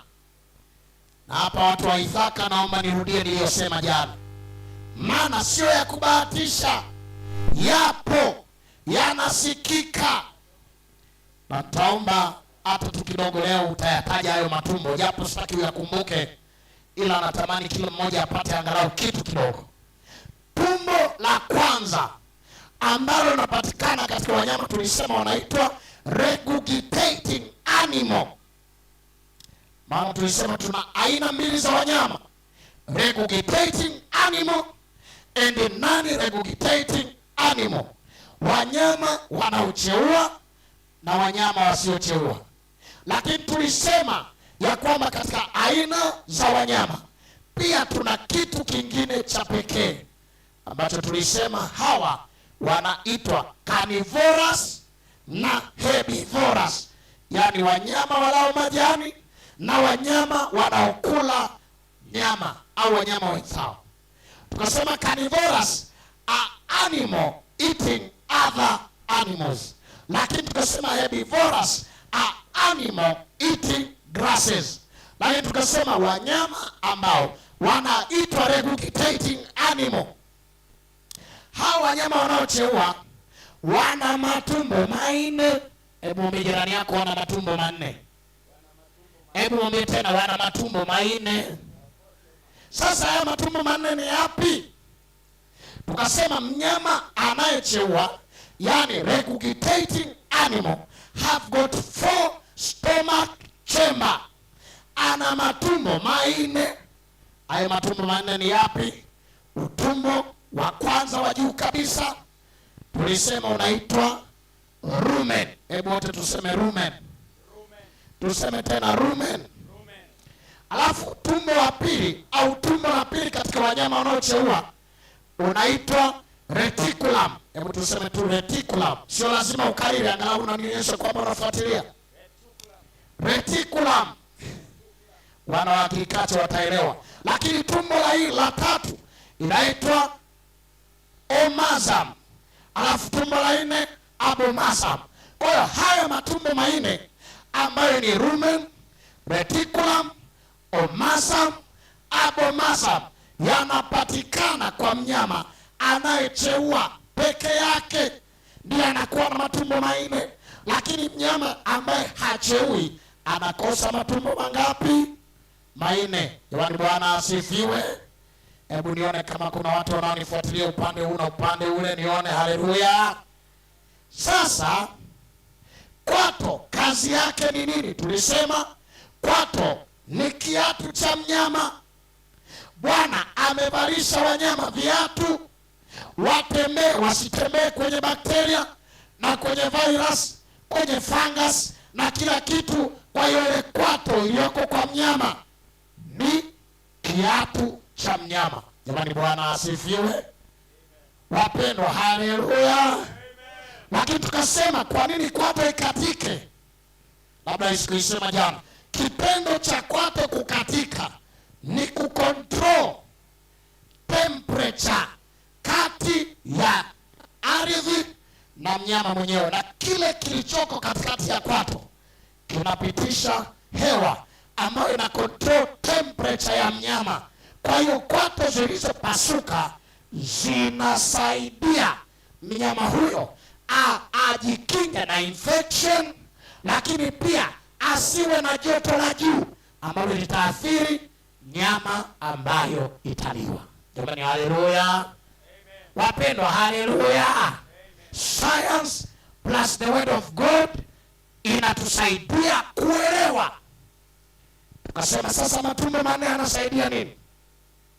Mnyama mwenye matumbo manne anakuwa anafaa kuliwa kwa sababu kila tumbo katika haya matumbo yanaelezwa kuwa ya maana, kwa sababu lingine linachuja mavumbi, ina reduce dust, lakini pia ina trap easily dying parasite, lakini easily dying bacteria, easily dying worms, lakini pia na vitu vingine vyote vinavutwa, vinanyonywa katika stomach chamber ya kwanza kwenda ya pili kwenda ya tatu, na ikifika stomach chamber ya 4 inachofanya ni kugeuza, it turns grass into juice, na inakuwa juice ya kijani. Na hiyo juice inapogeuzwa, tumbo la nne inachofanya ni nini? Inapandisha temperature, it boils the juice at the high maximum temperature, katika joto la juu sana, na ikilijaza tumbo la nne joto, inachofanya ni nini? Parasite wengine wanakufa. Jamani, Bwana asifiwe. Bakteria nao wanakufa, wanapungua.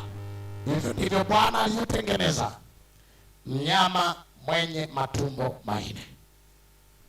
Sifa ya 5, maana nitarudi tena hapo, tutaona wasio nao na watatajwa, lakini naomba nitaje sifa ya 5 ya kula nyama jioni ya leo. Ezekieli 24 mstari wa 10. Jambo la kuzingatia katika kula nyama. Ezekieli 24 mstari wa 10. Biblia inasema tia kuni nyingi. Sasa hivi hatupiki na kuni.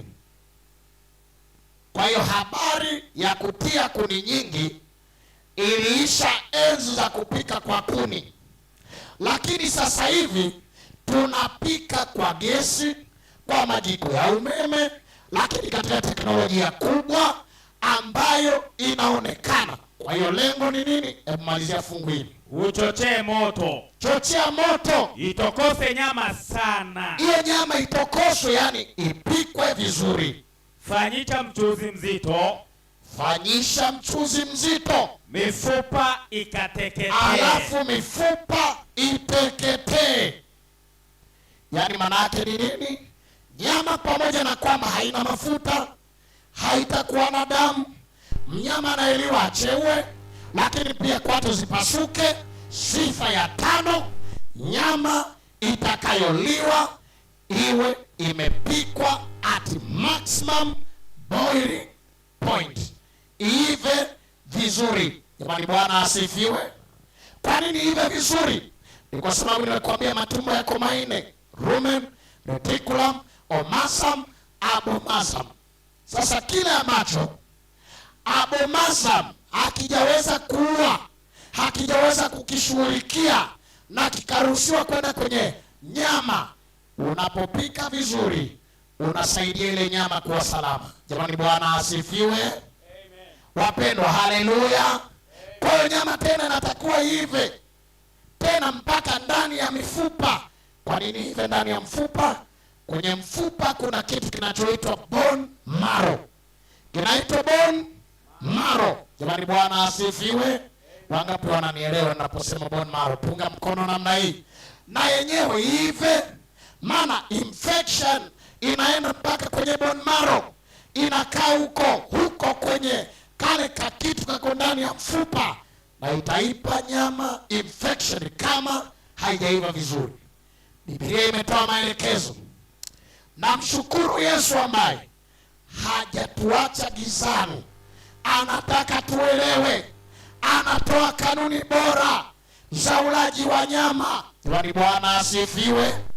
Kwa haraka kidogo, msomaji, naomba unisaidie kusoma mafungu yaliyoendelea katika Kumbukumbu la Torati 14 anaposema hawa wasiliwe kwa haraka.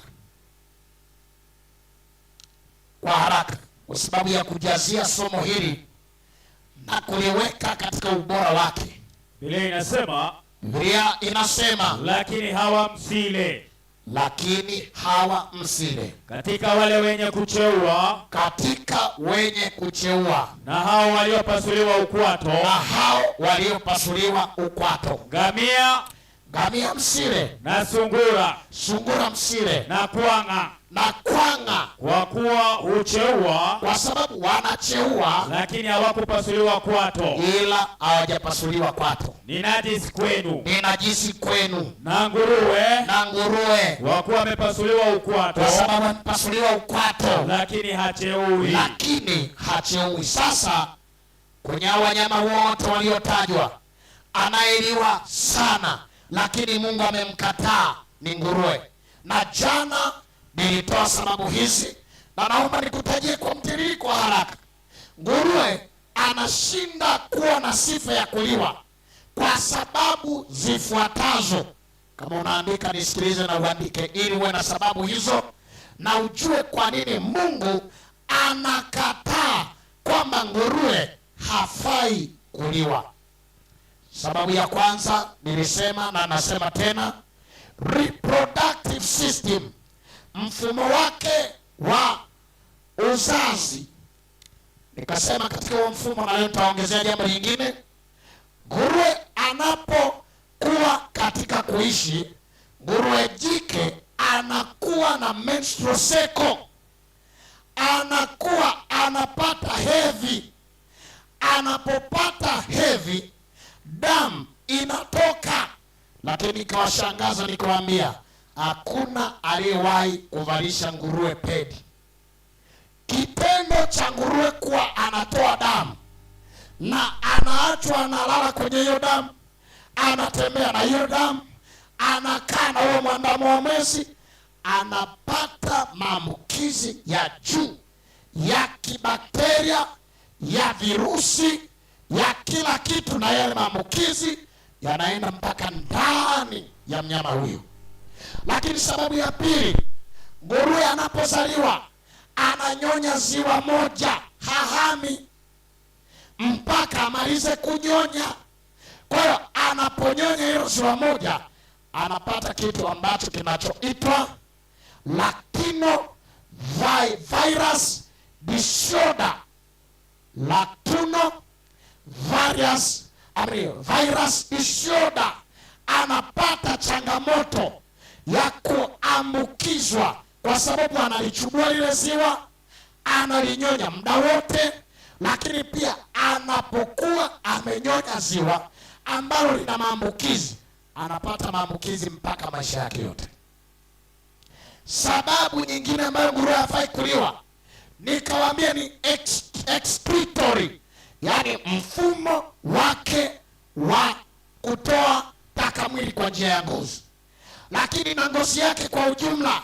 Nikawaambia nguruwe ni mmoja ya wanyama ambao wana ngozi laini, ambayo hiyo ngozi inaweza kuingiliwa na bakteria, virusi na kila kitu, hata minyoo inang'ata, inapenya kwa sababu ngozi ni nyepesi. Kinachodanganya kwenye nguruwe ni yale manyoya.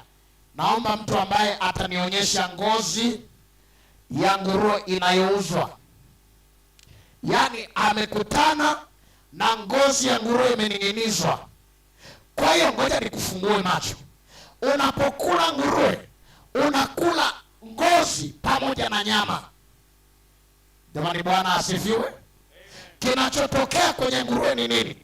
Ananyolewa kipara yaani ili aliwe ananyolewa upaa, ananyolewa kwa wembe, alafu unakula nyama ya mnyama ambaye hajafanyiwa chochote. Alikuwa na virus, alikuwa na bakteria, alikuwa na kila kitu, ila kilichotokea amenyolewa. Kwa unakula nyama na ngozi yake. Wanaonielewa nipungie mkono namna hii. Haleluya, punga mkono namna hii. Lakini sababu nyingine ambayo tulikataa kwenye nguruwe, maana nikutajia na nakutajia sababu zaidi ya 15. Sababu nyingine ya nguruwe kutofaa, tulisema na naendelea kuwakumbusha tena, nguruwe ana 80% cholesterol, yaani mafuta ndio yametamalaki. 80% ya nyama ya nguruwe ni mafuta, alafu kilichobaki ndio kangozi kidogo, lakini karibia yote ni mafuta. Kwa hiyo ukila nguruwe unaziba mishipa yako, unapeleka mwili unakuwa na joto, lakini kwenye mafuta hayo yanaleta magonjwa yote niliyotaja kwa mnyama ambaye anafaa kuliwa. Lakini kama utamla na mafuta utapata magonjwa yale yale. Kama unanielewa punga mkono tena jioni leo tunapoahirisha vipindi hivi. Haleluya. Yaani haleluya. Shule hii inatoka kwa nadra sana, na inataka masikio yaliyofunguliwa yatoke kwenye desturi na mazoea, alafu turuhusu Roho wa Mungu afungue milango yetu. Jamani, Bwana asifiwe. The last reason, maana nguruwe tunamuita swine, wanasayansi wanaita pork. Sababu nyingine, sababu ya mwisho leo ambayo nitaishia kwayo, nguruwe anakosa sifa ya kuliwa kwa sababu anakuwa na changamoto katika mfumo wa mmeng'enyo wa chakula. Nguruwe ana mfumo wa mmeng'enyo wa chakula sawa na wa mwanadamu, sawa na wa mende, lakini sawa na wa panya. Nakumbuka tukifanya tunaita animal and insect dissection, yaani kupasua wadudu na wanyama. Ukiangalia alimentary canal ya nguruwe na ya kwako, alafu tena na alimentary canal ya mende au panya, wanafanana. Kwa maneno mengine, wakati napenda kumalizia, anatakiwa kama nguruwe angefaa kuliwa kwa mfumo wake huo wa chakula, angetakiwa kula chakula ambacho kimepikwa kwa usafi wa hali ya juu, ili mfumo wake wa mmeng'enyo usiruhusu bakteria, virus wala chochote kibaya kupita.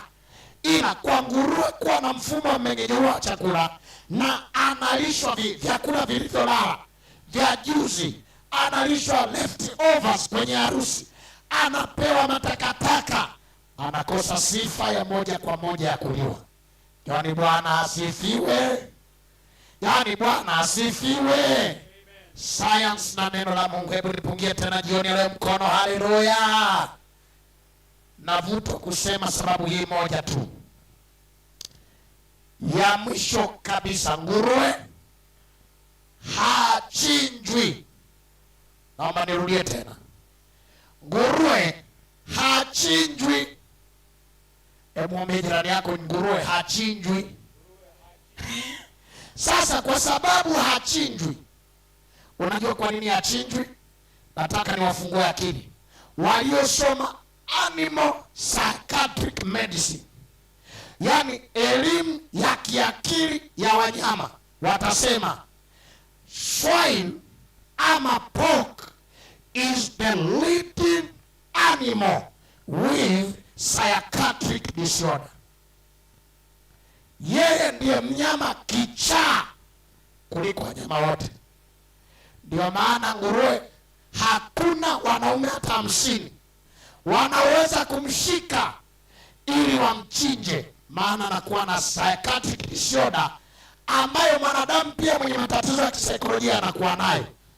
Inaitwa gigantism, inaitwa changamoto ambayo anakuwa na extra power of action. Kwa nini nguruwe anakuwa hivyo? Ni kwa sababu ya bakteria, virusi na fangasi ambao wamejaa kwenye ubongo. Sasa nisikilize hivi.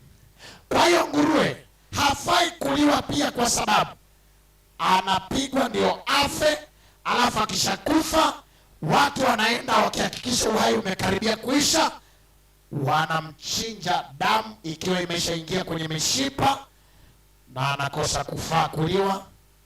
Na naomba usome mafungu haya yanayotuairishia ibada ya siku ya leo. Sababu ya kibiblia, Mathayo 8:37 na 38, ambayo pia ina mahusiano ya kutuonyesha kwamba nguruwe hafai kuliwa kwenye Agano Jipya. Kitabu ni Mathayo 8:33. Biblia inasema, Nimesema 37 na 38. Mathayo 8:33. Biblia inasema, Biblia inasema, lakini wachungaji walikimbia. hivi nimekwambia Mathayo 8, naomba kumradhi usome 31 na 32. Biblia inasema, wale pepo wakamsihi wakisema, Wale pepo wakamsihi wakisema, ukitutoa tuache twende, ukitutoa tuache twende, tukaingie katika lile kundi la nguruwe. ukatupeleke kwenye kundi la nguruwe. Akawaambia, nendeni. Nendeni. Mapepo yakakubaliwa, nendeni wao nguruwe. Wakafanyaje? Wakatoka, wakaingia katika nguruwe, wakaenda katika nguruwe. na kumbe kundi lote wakateremka kwa kasi, Gengeni hata baharini, wakafa majini. Sababu ya kwanza ni hiyo. Sababu ya pili, Isaya 65 fungu la 4 na Isaya 66 fungu la 17. Ya kwanza ni hii ya kwamba wanyama wanaoitwa nguruwe, mashetani yanadai kuhusiana na wanyama hao, kwa sababu shetani wanaitwa pepo wachafu, na wanyama hawa ni miongoni mwa wanyama wachafu ambao Bwana amewakataa akasema msile. Jamani, Bwana asifiwe. Hebu ngoja tuone sababu nyingine Mwenyezi Mungu anasemaje juu ya wanaokula wanyama. Kanyaga twende msomaji. Isaya 65 mstari wa 4. Isaya 65 fungu la 4. Waketio kati ya makaburi, na kulala katika mahali pao pasiri, walao nyama ya nguruwe, na mchuzi wa vitu vichukizavyo katika vyombo vyao. Hao mstari wa 5. Watu wasemao, simama peke yako, usinikaribie mimi. Wakati wa kwaya inakuja kujipanga, usinikaribie mimi. Kwa maana mimi ni mtakatifu kuliko wewe. Watu hao ni moshi puani mwangu. Moto uwakao mchana kutwa. Hebu soma Isaya 66:17. Biblia inasema watu wale wajitakasao na kujisafisha katika bustani, nyuma yake aliye katikati, wakila nyama ya nguruwe, na machukizo na panya watakoma pamoja, asema Bwana.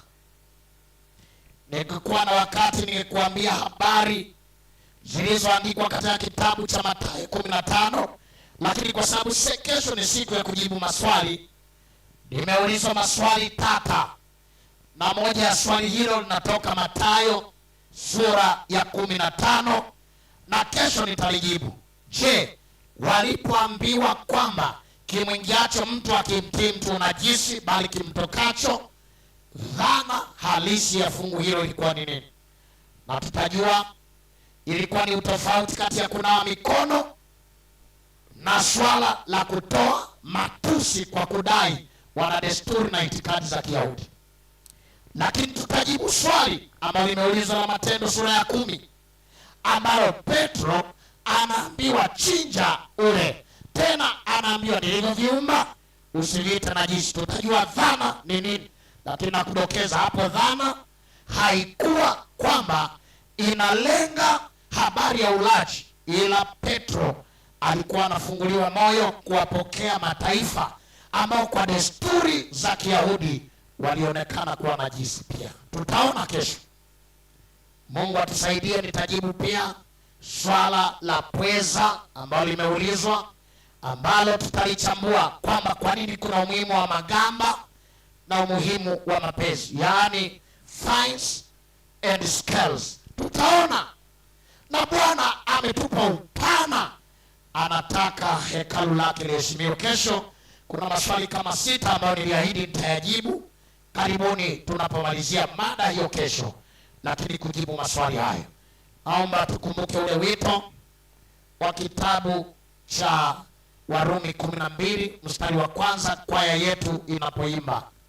Kwaya inapoimba hivi sasa, tukiwa tumefika saa 12:30 katika wasaa wetu wa ibada ya siku ya leo, nami natamani tumalize tukiwa na wito huu wa ajabu tena. Biblia inasemaje kwa upendo? Biblia inasema wala msifuatishe namna ya dunia hii, wala msifuatishe namna ya dunia hii, bali mgeuzwe kwa kufanywa upya nia zenu, bali mgeuzwe kwa kufanywa upya nia zenu, mpate kujua hakika mapenzi ya Mungu, mpate kujua hakika mapenzi ya Mungu, yaliyo mema, ya kumpendeza na ukamilifu. Jamani, Bwana asifiwe. Hiyo ndio nia yetu katika mahubiri haya. Lakini Yesu anaita hata leo kwa wito wa pekee kwamba miili yetu ni hekalu. Kwaya, karibuni.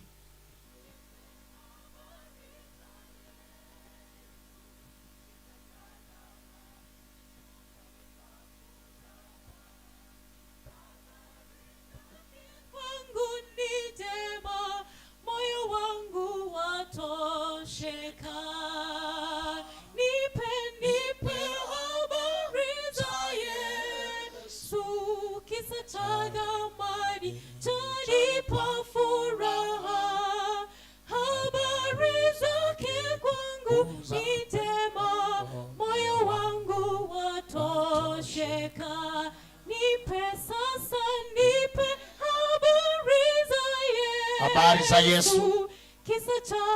Hujai kubatizwa ubatizo wa kweli wa Yesu Kristo maji mengi na kuishi kanuni za Kikristo, unaweza kukaribia. Usijali, usiogope. Karibu. Karibu. Karibu dada. Karibu dada yangu. Karibu rafiki yangu. Karibu. Yesu anaita. Amekukomboa. Ndio maana mikutano imekuja Waithaka. Yesu anaita. Yesu anaita. Rafiki yangu, jitoe kwa Yesu. Rafiki yangu, jitoe kwa Yesu. Asante sana Pastor Upani kwa kutembea na rafiki huyo. Je, yuko mwingine ambaye anatoa maisha yake kwa Yesu? Hatutakuwa na muda mrefu sana. Mungu wetu anatukomboa kwa bei ya thamani. Kiti mama, wimbo unapoisha, wito utakuwa umeisha, na maisha yako yanaamuliwa kwa ajili ya uzima ama kwa ajili ya moto wa milele.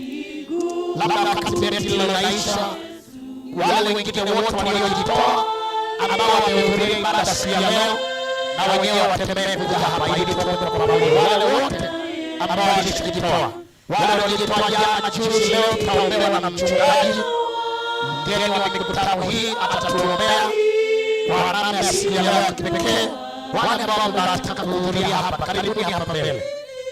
Karibuni hapa mbele. Naona wengi tu ambao mlishajitoa. those who have just reached their name for baptism and are here, you are welcome in front. Just come in front. Just come in front. For we are going to pray. For we are going to pray. Bwana awabariki. Najua wengine mko pale na waona mwe na amani. Pastor na mchungaji, you will, I will give you time. Niweze kualika kwa namna ya pekee. Jioni ya leo nimetembelewa na mchungaji Makala Koroso, mchungaji na mwadhiri, mfundishaji ambaye anafundisha. He's a pastor and he's an ordained pastor, but also licensed lecturer. Also is a chief and a leader in the University of Tanzania, at the very University of Adventist called University of Arusha. He is here with us. He is our dad. He is our lecturer. He is our pastor. I believe through his prayer you are going to be delivered, but also it is going to be a point of conviction, as when you will be calling God, that he dwells upon us and convict our souls. Na huyo Roho wa Bwana atatubadilisha sana kutoka hapa.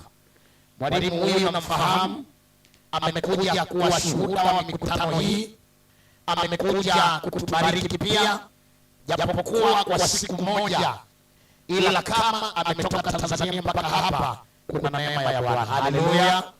Wangapi wanamkaribisha? Wangapi wanamkaribisha? Mimi kwangu ni mwalimu, ni mchungaji, ni mzazi, na ni mtu bora wa pekee sana katika maisha yangu, na nitamkaribisha sana ili aweze kutuombea. Pastor, karibu. Welcome our beloved pastor. Na atakuwa akituombea, akiwakabidhi wale ambao wote watakaobatizwa, walio katika kusanyiko na waliopita hapa walijitoa leo. Bwana atawapokea. Pastor, ikiwa una salamu, neno lolote la matumaini, na kisha karibu pastor kwa maombi pia. Bwana Yesu asifiwe. Nichukue nafasi hii kumshukuru sana Mwenyezi Mungu ambaye amewezesha mikutano hii kufanyika hapa. Lakini pia nimshukuru sana Mungu ambaye ametunza uhai kwa wahudumu wetu, akiwepo na Pastor Fadhili kwa huduma hii kubwa ambayo wameifanya hapa. Asante waimbaji kwa huduma yenu. Wimbo wenu mmoja niliosikia umenibariki sana. Lakini pia nishukuru kwa kusanyiko hili ambalo Bwana ameliwezesha liweze kuwepo katika mazingira haya jioni ya leo, na naamini limekuwa hivyo kwa jioni zilizopita, na Bwana anatenda kitu katika maisha yenu. Amen. Na amekusudia mema kwa maisha yetu. Amen. Jambo kubwa na la msingi, tusimkatishe Mungu wetu tamaa. Chukua hatua madhubuti ili alichokikusudia kwa maisha yako aweze kukupatia. Maana yeye anatamani upate mema daima, na hayo ameyakusudia kwa maisha yako. Usimkatishe Mungu tamaa. Baada ya maneno haya, hebu tuombe. Tunakushukuru, tunakuhimidi Mwenyezi Mungu ishie na kutawala katika jioni ya leo, jioni ya pekee ambayo imekupendeza tena tuwe na mikutano hii katika maeneo haya, ili tusikie unachonena nasi na makusudi ya moyo wako kwa ajili yetu. Asante Bwana kwa namna ambavyo umechukua na pamoja na wahudumu wetu katika vipindi mbalimbali, hata kwa somo hili ambalo limemalizika kwa sasa, likituelekeza juu ya mambo ambayo tunapaswa kuyaelewa ili yakatuweke huru. Bwana mwema, asante kwa sababu tutawekwa huru mbali na kila utumwa wa dhambi ambao umekuwa ni tishio kwa maisha ya kila mmoja wetu. Bwana mwema, Baba wa mbinguni, mfadhili na mmuluku wa maisha yetu, katika jioni ya leo, wale wote ambao tumekusanyika hapa, hatukuja Bwana kwa bahati mbaya. Ni kwa sababu mkono wako ulio hodari, mkono wako ambao umenyoshwa, umetuita, umetusogeza, tumekuwepo katika viwanja hivi na tumelisikia neno lako. Kwa sababu ya makusudi yako mema, Jina lako litukuzwe Mfalme. Amen. Lakini pia kwa sababu unatupenda, unatujali, na ndio maana umefanya kila linalowezekana ili tuweze kuwepo katika mazingira haya, na umelifunua neno lako kwa uwazi huo ili tuweze kuokolewa kwa milele. Sasa Bwana, okoa watu wako. Naomba waokoe watu wako. Ninaomba Bwana uwapiganie, uwapambanie, uwashindie vita kali iliyoko mbele yao, ili siku kwa siku wakayaishi maandiko yako, wakayatendee kazi, na wawewe huru mbali na utumwa ambao umewaathiri katika maisha yao kwa siku nyingi. Bwana mwema, inawezekana wapo ambao wamefanywa kuwa ni watumwa wa ajabu wa pombe. Naomba Yesu komesha utumwa huo katika maisha yao.